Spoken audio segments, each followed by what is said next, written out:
এই নদীর নাম ইছামতি নদী। পাবনা শহরের বুক চিরে বয়ে চলেছে এই নদী। একসময় এই নদীতে মাছ ধরার নৌকো, পণ্যবাহী নৌকো এবং লঞ্চও চলতে দেখা গেছে। আমি নিজেও দেখেছি এই নদীতে নৌকা চলতে। বর্ষার সময় এই নদীতে প্রচুর পানি হতো এবং এই নদীতে খুবই স্রোত থাকত। আশেপাশের বাড়িগুলোতে দেখা যেত তারা ছিপ দিয়ে, জাল দিয়ে এই নদীতে মাছ ধরত। তখন এই নদী নৌপথ এবং মৎস্য উৎপাদন হিসেবে ব্যবহার হতো।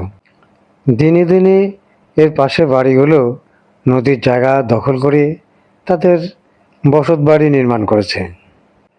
এখন এই নদীর এমন হাল হয়েছে যে এটা বর্জ্য ব্যবস্থাপনার উপযুক্ত নেই।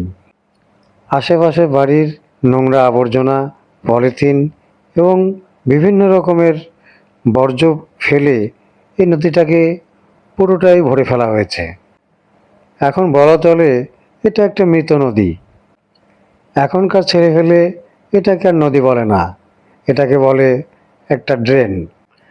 বর্তমানে এই নদীর যে পরিস্থিতি হয়েছে তাতে এই নদীটি ড্রেনের কার্যক্ষমতাও হারিয়ে ফেলেছে।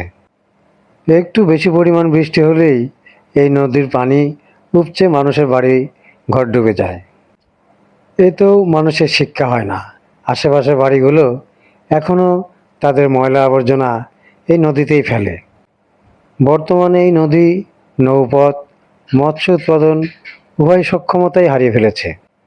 আশেপাশের বাড়িগুলো এখন এই নদীটিকে ডাস্টবিন হিসেবে ব্যবহার করে থাকে।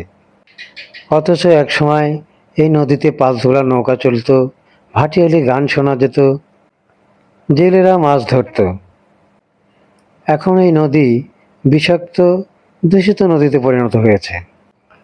নদী কর্তৃপক্ষের দায়িত্ব ছিল নদীর নাব্যতা দেখা, অথচ তারা সেটি না দেখে তারা দেখে নদীর পাশে কারা বাড়িঘর করেছে, নদীর জায়গা দখল করে তাদের উচ্ছেদ করে অর্থ আয় করাই তাদের এখন একমাত্র উদ্দেশ্য।